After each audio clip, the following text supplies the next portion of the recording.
먼저 인사를 드리겠습니다. 예. 오늘 이제 두 번째 상영이고요. 유지영 감독님의 장편 영화 올해 부산국제영화제 한국영화 비전 부문을 통해서 관객들을 만나고 있습니다.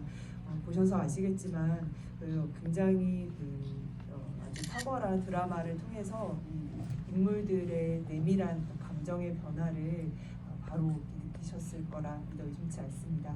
감독님이 아주 오랫동안 또 고심하면서 만드신 이 작품 공개돼서 저도 굉장히 기쁘고요. 감독님 그리고 배우님 인사 말씀을 좀 들으면서 이야기 시작해 보겠습니다. 네, 감독님. 네, 안녕하세요. 벌스 연출한 유지영이라고 합니다. 이렇게 평일 시간에 긴 영화를 선택해 주시고 또 끝까지 주비 자리까지 계셔주셔서 감사합니다. 많은 질문 부탁드리겠습니다.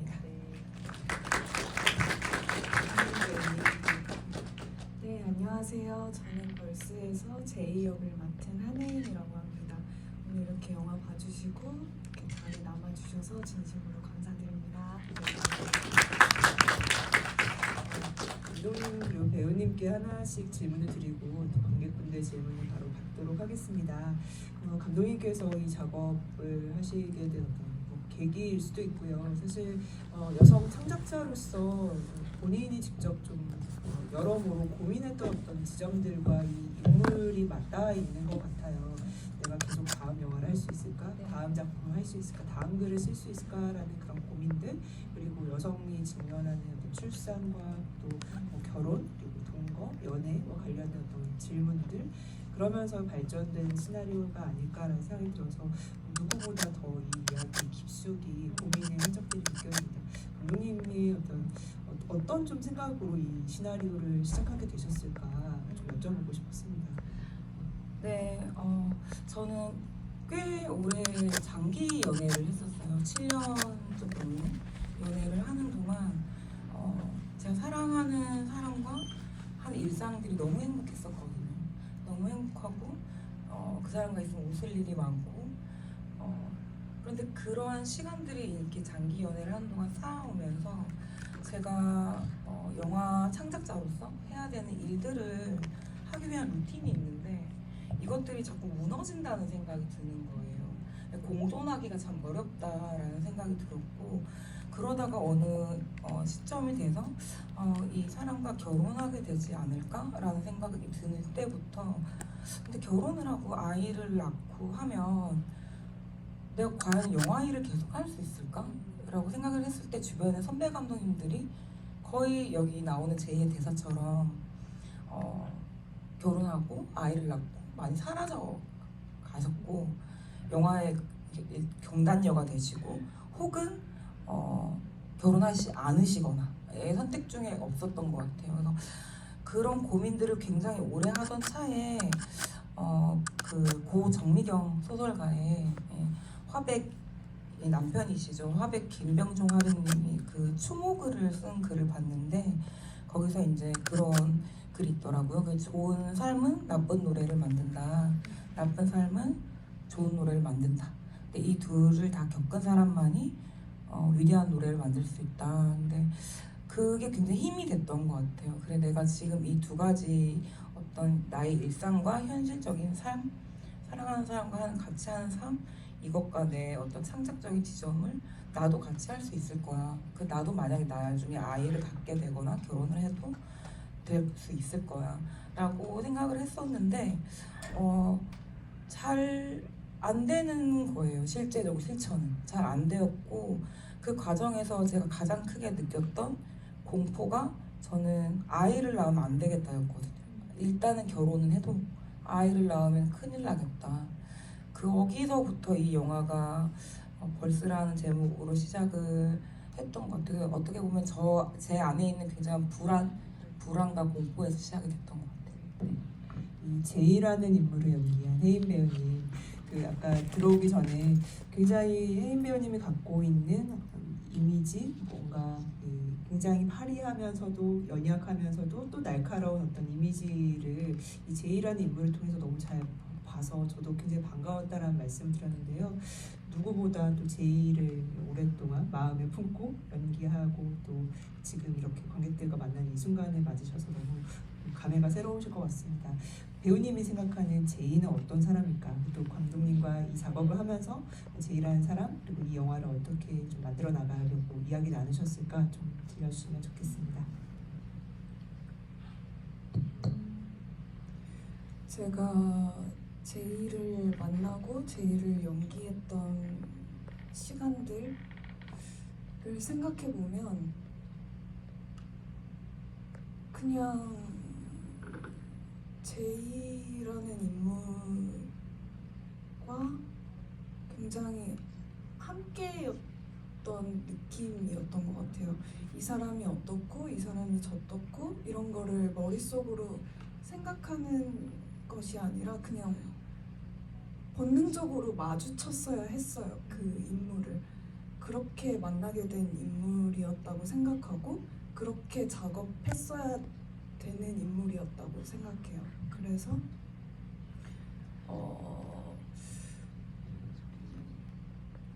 이 인물이 가지고 있는 여러 가지 감정들이나 불안이나 공포 그리고 이것들을 너무나 솔직하게 직면하는 인물이잖아요. 그리고 솔직하게 그것을 드러내고 그렇기 때문에 뭘 계산할 틈이 없었던 것 같아요. 그리고 감독님하고 어떤 대화를 나눴었죠, 저희? 그것도 기억이 안 날 만큼. 감독님도 저는- 좀 네. 마이크를 이어받아 주신다면 같이 좀 나누는. 저는 그냥 네. 감독님을 너무 닮아있다고 생각했던 것 같아요. 솔직한 마음으로. 그래서 제가 이 작품을 하면서 개인적인 욕심이 있다면 내가 이 작품을 함으로써 이 인물을 연기함으로써 감독님께 조금이라도 힘이 돼드리고 싶다. 내가 이 인물을 정말 진심으로 연기하고 싶고 그리고 이 인물이 걷게 될 길을 잘 걸어갈 수 있게 해서 감독님의 마음에 조금이라도 힘이 되었으면 좋겠다 이런 마음을 가지고 했던 것 같아요. 감사합니다. 관객분들의 질문 받으면서 또 이야기 이어갈게요. 여기 맨 앞줄에 계신 분께 마이크 한번 부탁드릴게요. 감독님하고 혜인님한테 하나씩 여쭤보고 싶은데요. 영화의 시작이 그 제이가 쓴 것 같은 소설이 이제 프린트되면서 나오잖아요. 그리고 마지막은 키보드를 입력하면서 이제 끝나는데 그냥 제가 오버하는 걸지도 모르겠지만 프린트 자체가 뭔가 이렇게 세상을 향해서 나오는 것 같은 느낌이 들고 또 키보드를 통해서 입력하는 거는 좀 들숨날숨 좀 그런 느낌으로 제가 해석을 했는데 어떤 의도를 갖고 만드셨는지 궁금하고 혜인 배우님께는 저는 제이를 보면서 이렇게 짠한 마음이 많이 들어서 찍으시면서 많이 힘드셨겠다 이런 생각이 들었어요. 아까 감독님한테 고마움도 표현하셨지만 한편으로는 되게 이렇게 외로움으로 너무 몰고 가서 미운 감정이 들 때나 그런 생각은 없어요.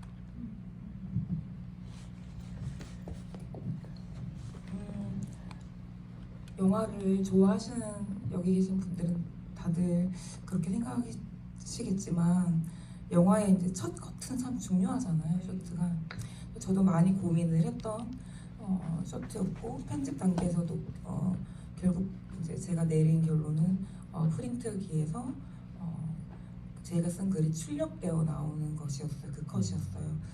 그것으로 이제 제이가 작가라는 것을 보여줄 수도 있지만 또 한편으로 새로운 글이 탄생을 해서 이 영화가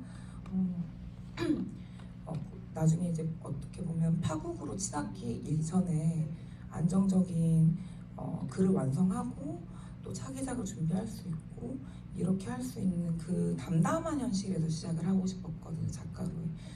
그렇게 이제 첫 쇼트는 구성이 됐고 마지막 엔딩 컷 같은 경우는 꽤 길게 글을 쓰는 제이의 얼굴을 보여주는데 그러한 많은 사건들을 겪었음에도 불구하고 내면의 어떤 폭풍 같은 일들이 지나가고 또 아이를 잃는 사건 아주 큰 상실을 이죠. 두 가지 상실이죠. 그 동거인이었던 남자친구를 잃고 또 아이도 잃고 거기서 이제 유일하게 내가 부여잡을 수 있는 것은 탄생한 벌스가 된 책밖에 없고 그런 상황에서 제이는 묵묵히 글을 써갈 것이라는 것을 관객분들한테 보여주고 싶었어요. 계속 그 길을 걸어갈 것이고 그래서 좀 이 영화의 엔드 크레딧까지 그 타자 소리를 멈추지 않고 앞으로 제이가 걸어갈 길이라는 것을 좀 시사를 하고 싶었던 것 같아요. 네. 배우님. 네. 제이를 연기하면서 제 안에 가지고 있던 불안도 함께 마주했어야 됐던 것 같아요. 그래서 제이를 준비하면서 그리고 혹은 휴찬날에도 항상 불안과 함께였어요. 제 안에 쌓여있던 불안도 같이 이렇게 움직이는 느낌이었어요. 그래서 실제로도 외로웠고, 예. 근데 저는 배우로서 그것들이 물론 힘들어요. 물론 힘든데 힘들다고 생각하지는 않는 것 같아요. 저는 꽤나 지독한 걸 좋아하는 사람인가 봐요. 딱 맞아 떨어졌네요. 배우님 말씀 마이크에 해주셔요.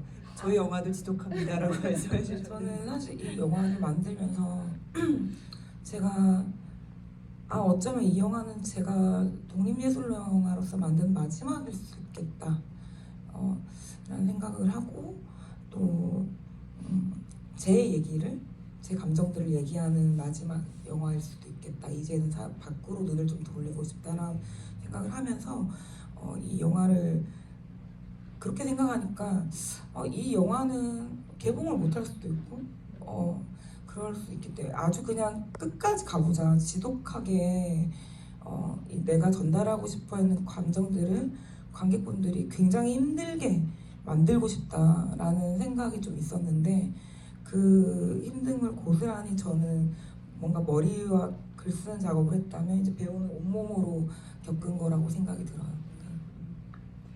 네, 또 질문 있으신 분 계실까요?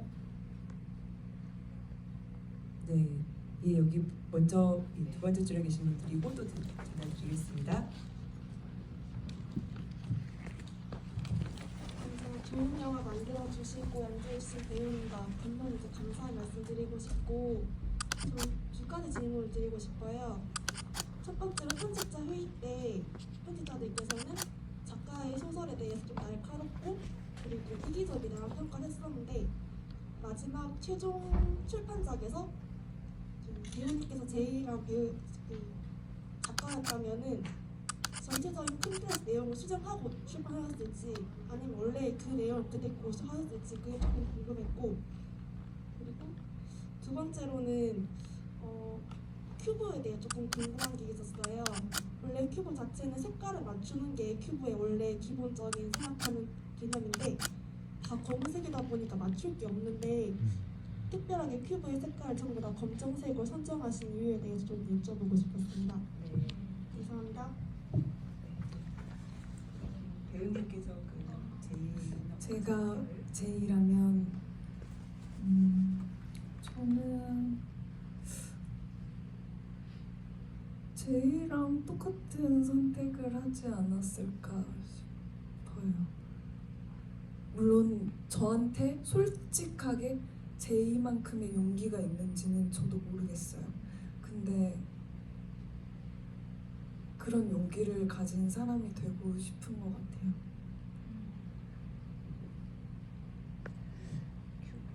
네, 그 큐브는 사실 맞추는 데 의미가 있는 것이 아닌 완전 단색이잖아요.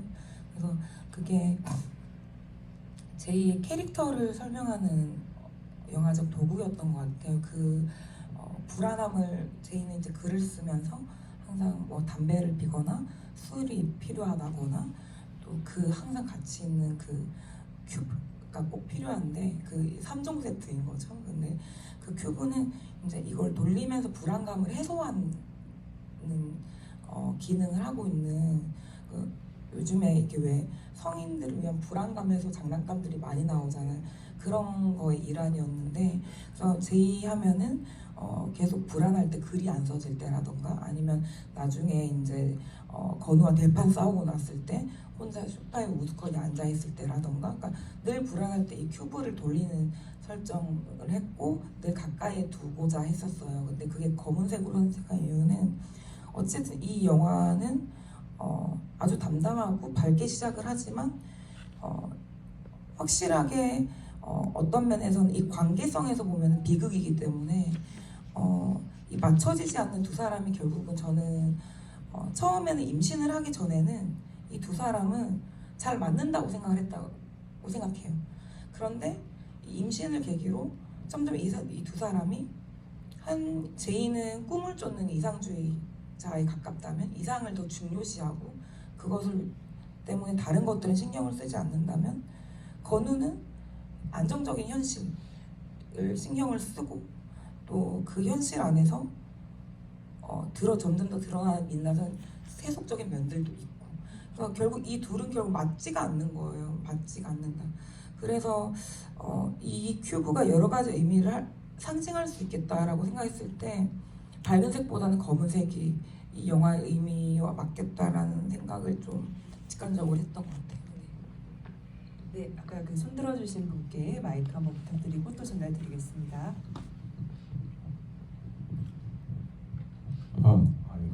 그 영화 너무 재밌게 잘 봤고요. 그 아이의 성별이 나올 법한 장면이 2장면 정도 있었는데 둘 다 공개가 안 됐잖아요. 그 이유가 있는지. 예.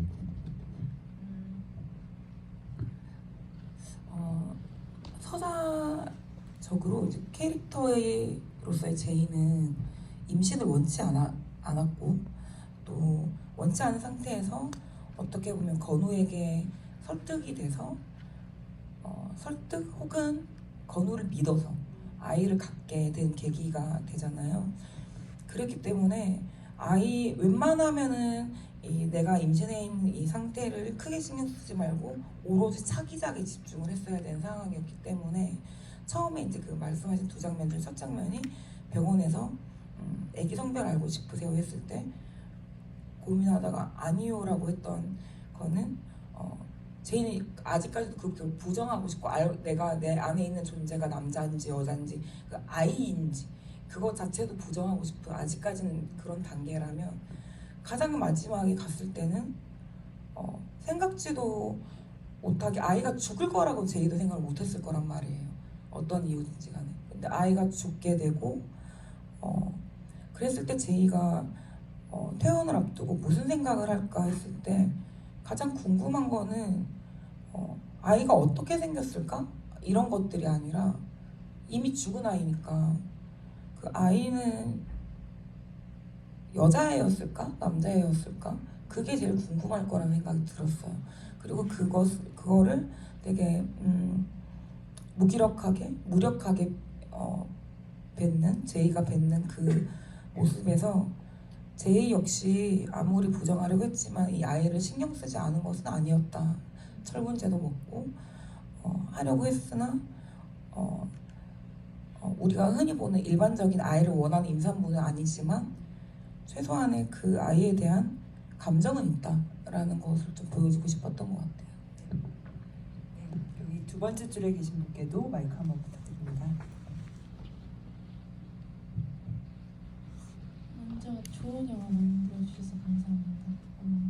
일단 제 첫 번째 질문은 그 사운드에 관해서 배경음악이 거의 깔리지 않고 그 배우들의 대사나 효과음 정도만 들렸던 것 같은데 그거에 이유가 있는지, 그리고 두 번째로는 이제 그 제이가 글을 쓸 때 초에 불을 켜고 시작하잖아요. 근데 그때 처음에는 초록색이었는데 마지막에 핑크색으로 바뀌었던 것에 이유가 있는지 두 가지가 궁금했습니다. 정말 알아봐 주셔서 감사합니다. 의도가 맞고요. 처음에 그 초록초는 늘 이제 제이가 안정기에 있을 때 항상 제이에게는 이제 초를 켜고 글을 시작하는 루틴이 있는데 제가 많은 우여곡절을 겪었잖아요. 그리고 나서 이제 마지막에 다시 노트북 앞에 앉았을 때는 제이는 이제는 많은 일들을 겪었고 이제는 한 뼘 성장을 했다고 생각을 했어요. 그 성장이 굉장히 저는 서늘한 성장담이라고 얘기를 하고 싶은데 그 서늘한 성장담에 있어서 제이도 한 뼘 컸다라는 생각이 한 발짝 내딛었다 다음 단계로 이제는 갈 수 있다는 의미에서 초의 색깔을 바꿨어요. 빨간색으로. 그런 의미가 있었고 초에는 그런 의미를 두어서 저희가 미술을 했었고 사운드는 시나리오를 쓸 때부터 계획을 했었어요. 이 영화는 배경음악이 들어가는 순간 뒤로 갈수록 이 영화가 담담하게 진행되는 영화가 굉장히 좀 휘몰아치는 서사가 있기 때문에 배경음악을 깔게 되면 굉장히 드라마틱해질 거라는 생각이 드는 거예요. 훨씬 더. 이 드라마가 안 그래도 센데 더 증폭되거나 예를 들어서 뭐 건우가 죽은 아이를 봤을 때라던가 뭐 원장과의 어떤 싸움 갈등이 있을 때라던가 아니면 제이가 홀로 유골함을 볼 때라던가 그런 어떤 드라마틱한 장면에 음악을 깔게 되면 그것이 좀 가짜같이 느껴질 거라는 생각이 들었어요. 그래서 대신 신경을 많이 썼던 부분이 거의 저희 주연 배우 각자가 한 3시간씩 저희 후시 녹음에서 숨소리들을 다 녹음을 했던 것 같아요. 매 장면마다. 그러니까 배우들의 숨소리, 호흡소리, 그리고 떨리는 목소리, 그리고 들려오는 공간의 앰비언스, 그리고 폴리 이런 것들을 굉장히 좀 신경을 대신 사운드 디자인에서 많이 신경을 썼던 것 같아요. 네, 또 질문 있으신 분 계실까요? 네. 제가 조금 더 여쭤보겠습니다. 그러니까 아까 혜인 배우님께서 이 연기를 하는 과정에서 이 인물이 갖고 있는 어떤 불안의 감정들 얘기를 하시면서 나 역시도 그런 불안들을 직면했던 순간이었다. 내내 이 작업을 하면서 그 불안을 이렇게 목격하고 같이 왔던 것 같다라고 하셨는데요. 인물의 내면에 대한 뭐 그런 고민도 있으셨겠지만 배우 한혜인 사람으로서도 이 여러 복합적인 감정들이 드셨을 것 같아요. 그래서 아까 말씀하셨던 그 불안이라는 게 어떤 것이었을까요? 조금 더 들어보고 싶습니다. 왜냐하면 사실 이 영화는 뭐 모든 분들에게 다 해당되는 이야기이기도 하지만 또 뭔가를 만드는 사람들이 갖고 있는 불안을 또 직면하게 하는 측면이 있어서요. 그러면서 배우님이 갖고 있는 이야기들이 분명 또 여기 많이 반영됐을 것 같습니다.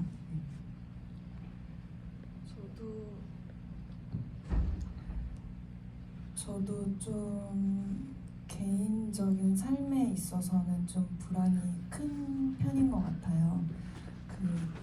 제가 연기를 어릴 때부터 이제 시작하기로 마음 먹고 연기 하나만 해왔는데 그 일을 계속 해오면서 이 일이 불확실한 일이니까 그리고 또 제가 어떤 표현하고자 하는 어떤 세계나 이런 것들을 만나기 위해서는 또 그런 인연을 만나야만 또 작업을 할 수 있으니까 저 혼자서는 또 구현시키지 못하는 일이기 때문에 그런 거에 대한 불안감도 굉장히 컸던 것 같고 삶에서 오는 어떤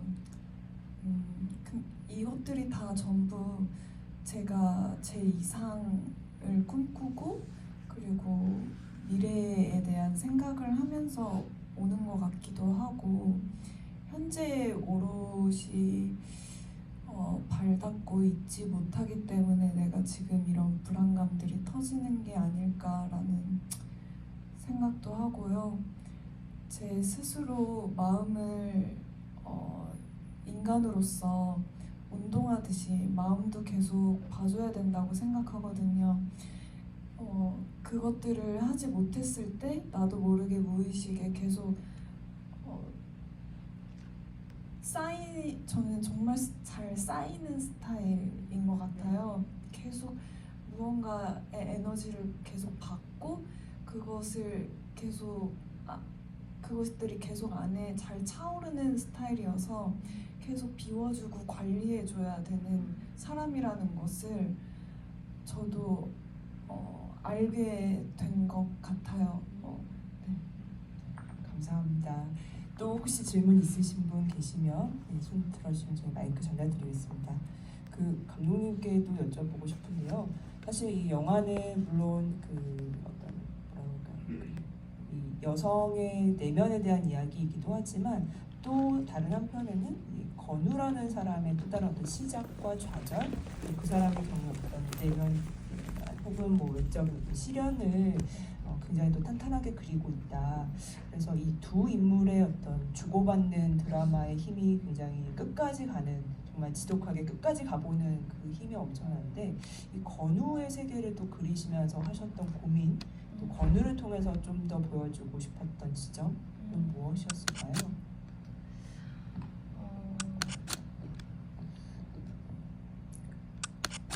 제이라는 인물이 가지고 있는 어떤 창작자로서의 예민함, 그리고 집요함, 지독함, 이런 것들이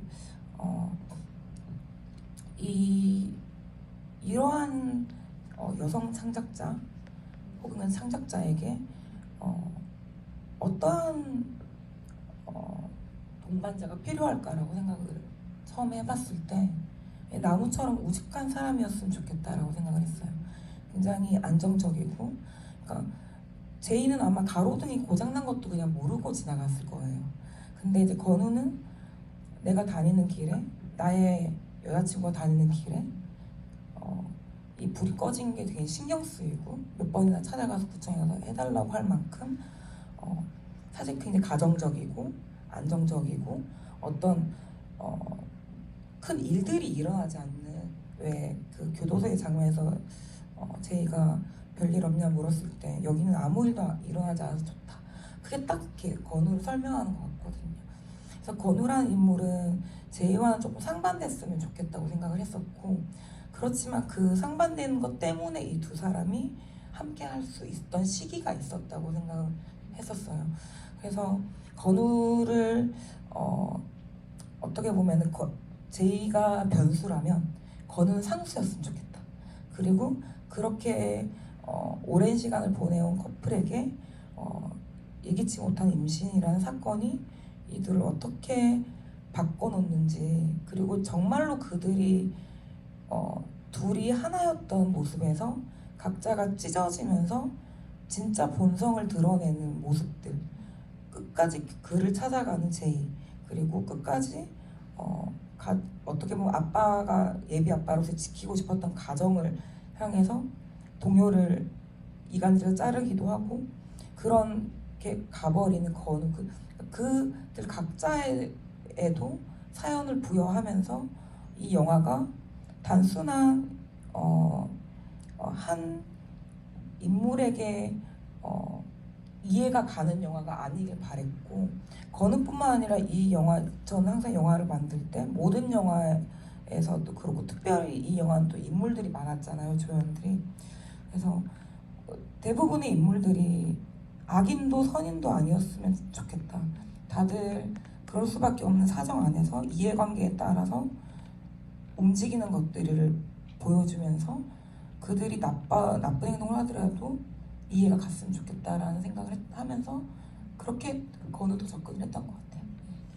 말씀을 해주시고 보니 다시 생각해 보니까 정말 인물들 그 작은 역할도 각자의 어떤 사연과 지금 상황이 있는 것 같아요. 분경이 있고 그래서 어떤 선택을 해야 되고, 그래서 그것을 이제 허투루 쓰지 않으셨다는 것을 좀 다시 생각해 보게 됩니다. 그 아까 혜인 배우님께서 지독한 것을 좋아한다고 하셨는데요.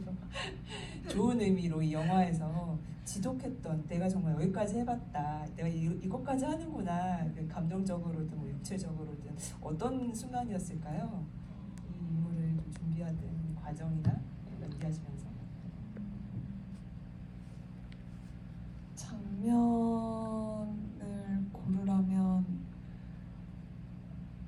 못 고를 것 같아요. 내 순간이 다 네. 지독다. 건우랑 싸우는 장면에서는 조금 어떤 근데 희열감이 있었던 것 같고요. 연기하는 사람으로서의 상당히 또 롱테이크. 네. 그래서 이렇게 에너지가 이렇게 탕탕탕탕 주고받아지는 느낌이 들어서 연기하는 사람으로서는 되게 즐거웠던 경험이었고 이렇게 근데 저는 그 아기 낳을 때 계속 진통하고 거기서 좀 내가 갈 때까지 가는구나를 느꼈던 것 같아요. 어떤 의미로 상당히 신체적으로도 굉장히 고통스러움을 연기해야 되는 장면이잖아요. 근데 제가 그 고통을 마주할 때 그 산모들 실제로 산모들이 이제 아이를 이제 낳는 유튜브 영상을 많이 찾아봤어요. 그래서 되게 호흡을 이렇게 너무 고통스럽지만 되게 강인한 힘을 가지고 하시는 분들도 계셨고 굉장히 좀 다양한 느낌이었던 것 같은데 일단 아이를 낳는다는 것 자체가 어마어마한 일이잖아요. 근데 그거를 경험한다는 것 자체가 저한테는 정말 강렬한 체험이었는데 이 영화에서는 그 아이를 낳는 순간마저 아이를 낳는 고통으로 보여주고 있지 않는 느낌이었어요. 제가 연기를 할 때도 아이를 낳는 고통의 장면이지만 제2의 고통이 느껴지는 장면이었달까요? 어디인가 갈 때까지 가버린 제2의 어떤 길 잃어버린 곳에서의 어떤 막 극심한 여기서 뭔가를 찾아보려는 어떤 노력 같은 게 느껴지는 장면이었던 것 같아요. 말씀을 듣고 보니까 그 장면이 다시 또 보이네요. 네. 저희 이제 시간이 어느덧 흘러서 좀 마무리를 하려고 합니다. 혹시 마지막 질문이 있으실까요? 마지막 질문이 없으시다면 저희 이제 마무리 인사를 해보려고 합니다. 네. 아직 상영은 또 한 번 더 남아 있지만 인사 말씀을 좀 해주시면 좋을 것 같고요. 이후에 또 이 벌수가 또 어떤 길을 갈지는 또 우리가 같이 지켜봐야 되겠지만 감독님의 바람도 좀 더 듣고 싶습니다. 배우님 먼저 말씀 부탁드릴게요. 일단 정말 감사합니다. 저희가 이렇게 영화를 만들고 계속 무언가를 향해서 달려가는 에너지가 어디서 나올까 생각을 하면 그 답을 못 찾을 때가 있거든요.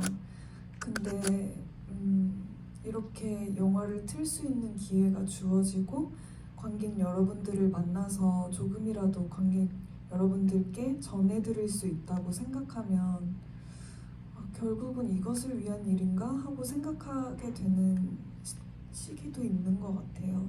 그래서 항상 감사드린다는 말씀을 드리고 싶고 아까 또 불안에 관련된 말씀도 질문도 해주셔서 갑자기 생각이 난 건데 저 역시도 불안을 이겨내려고 하는 사람이고 여기 관객분들께서도 모두들 인간에게는 불안이 함께하는 다고 생각하기 때문에 저는 이 말을 되게 요즘 위로로 삼고 있는데 불안은 어디서 오는지도 모르겠지만 왜 오는지도 모르겠지만 불안은 그냥 감각일 뿐이다 라고 생각하면 조금 편해지더라고요. 그래서 이 말씀을 전해드리고 싶었고 왜냐하면 이렇게 지독한 영화를 함께 봐주셨으니까 감사합니다. 감사합니다.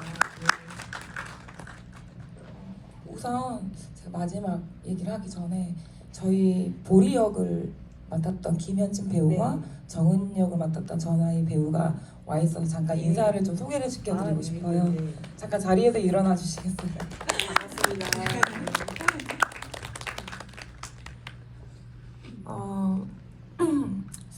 제가 어제 이제 첫 상영을 하고 좀 이렇게 찾아보게 되는데 아직 뭐 이게 왓챠 PD에 올라온 글은 없었는데 블로그에 뭐 어떤 분이 짧게 하나 남기셨더라고요. 영화제 본 영화들 정리하는데 무슨 영화가 이렇게 힘드냐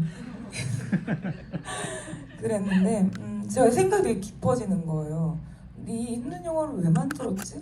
라고 시작이 되면서 근데 만약에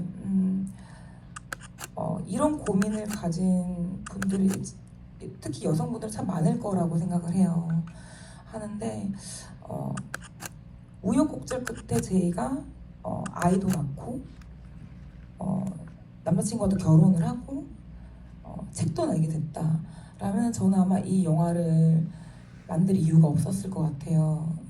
그렇지 않고 현실은 그렇지 않고 저의 질문에서 시작해서 제가 그 당시에 내릴 수 있는 해답으로 끝냈던 것까지 했던 만큼의 영화이기 때문에 이 영화가 많이 힘드셨고 또 마음이 무거우셨다고 하더라도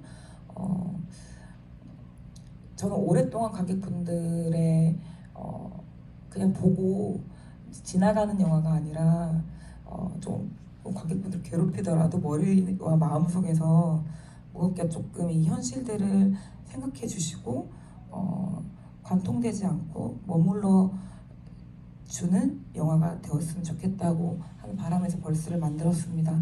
그래서 영화를 힘든 영화 봐주신 관객분들께 진심으로 감사드리고 또 혹시라도 제가 엽서를 좀 챙겨왔는데 나가시면서 엽서가 필요하신 분들은 제게 얘기를 해주시면 제가 챙겨드리겠습니다. 네, 감사합니다.